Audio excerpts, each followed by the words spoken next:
Consider this problem where we have 6 balloons and 4 children, and we're going to try and figure out how many ways there are to give the 6 balloons to the 4 children.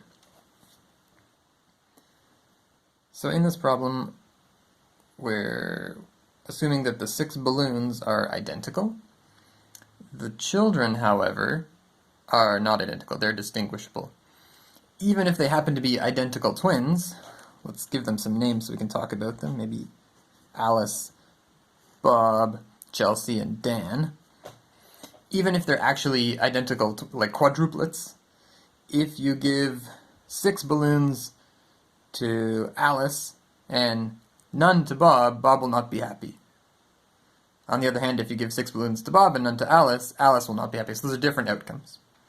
So it's important to think of the children as they're people and they're distinguishable. The balloons are indistinguishable. The children, on the other hand, are distinguishable. Good.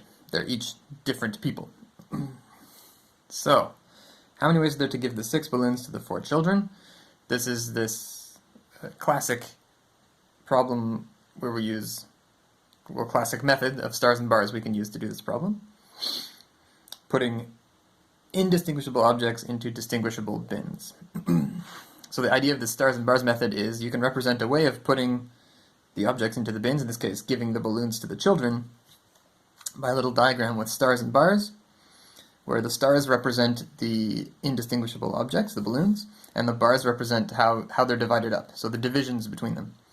So in this case, we could have a stars and bars sort of diagram like this.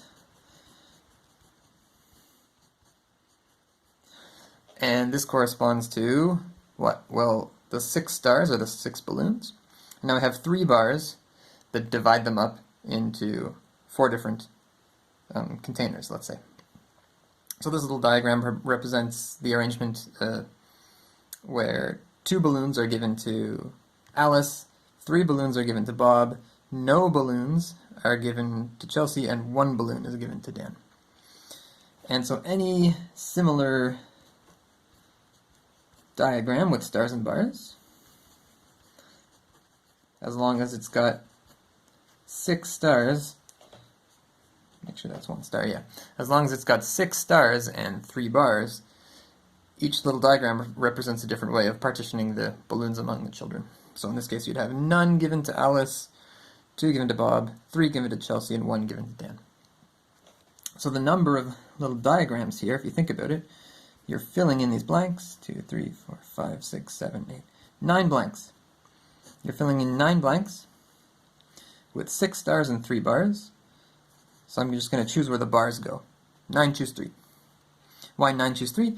Because we're choosing which 3 of the 9 positions we're putting the bars in, and it only matters which positions we choose, not the order in which we choose them. For example, here you could say we chose the 3rd position, the 7th, and the 8th. If we had, instead of choosing positions 3, 7, 8, had chosen 7, 8, 3, or 8, 7, 3, or 3, 8, 7, it's all the same. We end up with the same picture. So the number of ways of partitioning our 6 indistinguishable balloons among the 4 children is 9, choose 3. Alright, now let's do some variations on this problem. What if we require that everyone gets at least 1 balloon? That would be nice. That way nobody is sad to get no balloons. So let's require that everybody gets at least 1 balloon. There's a hard way to do that, which is to start with the total number of arrangements and then try and subtract out the ones where no one gets any balloons. That's doable, but there's an easier way to do it. The easier way to do it is to just say, well, how about we just give everyone 1 balloon? Give everyone 1 balloon. So 4 balloons are gone. I gave 1 to Alice, 1 to Bob, 1 to Chelsea, 1 to Dan. Now I have 2 more to give. So the number of ways of partitioning the 6 balloons among the 4 children, where everyone gets at least 1 balloon, it's going to be the number of ways of partitioning 2 balloons among 4 children with no requirements, because everyone's already got a balloon. So in that case, our stars and bars diagram would have 2 stars. This is for the 2 leftover balloons. So 2 stars and 3 bars. Something like this. Or something like 1, 2, 3, 4, 5 blanks. 2, 3, 4, 5. So, or something like this. Star, maybe 2 bars, a star, a bar. So in this one, the first extra balloon is given to Alice, the next extra balloon is given to Bob. In this one, both the extra balloons, these 2 extra balloons, once we've already given everyone 1 balloon, in this arrangement down here, both of the 2 extra balloons are given to Chelsea. So now looking at this, we can count these as well.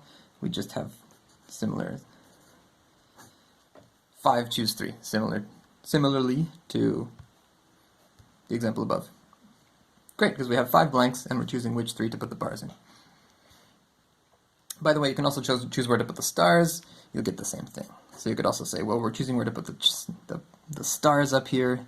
Gives you 9 choose 6, but these are equal. This is just the symmetry in Pascal's triangle right here. And similarly here, you could have 5 choose 2 for where to put the stars, but those are equal. Both are correct. All right, let's keep going with these variations. Let's suppose that we now distinguish the balloons. So now we have 6 distinguishable balloons.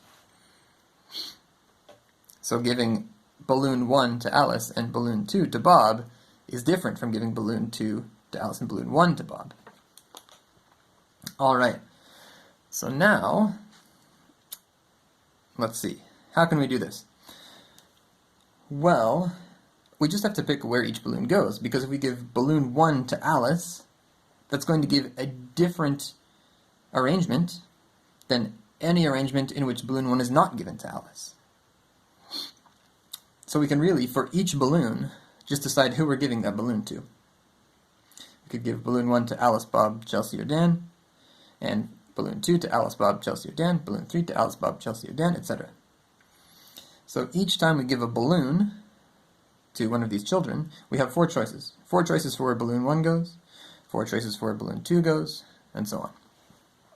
So in this case, we get a really nice, simple answer. We have 4 choices for where balloon 1 goes, 4 choices for balloon 2, 4 choices for balloon 3, etc. For each balloon, we have 4 choices. And when we partition the balloons among the children, we make all those choices. I choose where balloon 1 goes, and then I choose where balloon 2 goes, and then I choose where balloon 3 goes, so on. So these possibilities multiply. The only thing to be careful of is that we're not double counting. It's easy to do that sometimes, but let's just double check. So let's try and make the same choices in a different order. What do I mean by that? Well, let's say that here I choose Alice, and here I choose Bob, and here I choose Chelsea. Now, if I choose Alice, Bob, and Chelsea for where these 3 balloons go, but in a different order, instead of Alice, Bob, and Chelsea, I choose the same 3 people in a different order. Let's say Bob, Alice, and Chelsea. Do I get a different outcome? Because if I get the same outcome in more than one way, then I'm overcounting. But if you think about it, I get a different outcome. If I choose Alice, Bob, and then Chelsea, or instead choose Chelsea, Alice, and then Bob, well, in the second way of doing it, Chelsea has balloon number 1. In the first way of doing it, Alice has balloon number 1. So those are 2 different distinguishable outcomes. So I'm not double counting anything here. So I just end up with 4 to the power 6, if the balloons are distinguishable. One last variation. Let's do something kind of in between. Let's suppose that some of these balloons are red, and some of these balloons are green. So now I have 6 balloons in 2 groups. One indistinguishable group of red ones and another indistinguishable group of green ones. Let's actually make 4 red, just to note that they don't have to be the same size, the groups. So let's have 4 red balloons, 2 green balloons. So how do we do this? How many ways are there of partitioning these balloons among the children? Well, really, I'm just going to do 2 different problems. I'm going to do the red balloons, which are all identical, and the stars and bars method works for that. And then I'm going to do the green balloons, which are all identical, and the stars and bars method works for those. And since I'm doing both, then by the fundamental counting rule, I'm going to multiply the number of possibilities. So if we have 4 red, 2 green, Then first we'll do the partition the red balloons. 4 balloons, 3 children, that means 4 stars. Sorry, 4 balloons and 4 children. That means 4 stars and 3 bars. Remember, the bars represent the divisions between the containers, the places where I'm putting the balloons. So if I have 4 stars and 3 bars, something like this,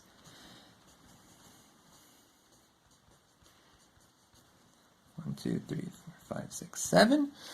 So this represents, this configuration represents giving a red balloon to Alice, a red balloon to Bob, no red balloons to Chelsea, and 2 red balloons to Dan. Then we have 1, 2, 3, 4, 5, 6, 7 spaces to fill in, and we'll fill 3 with the bars, or equivalently, you could fill the 4 with the stars.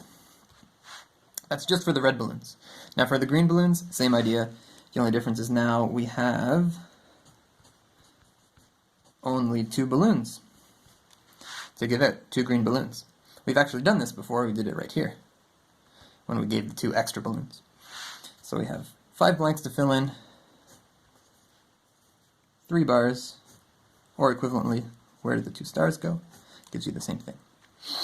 Now if I'm going to partition both the red and the green balloons,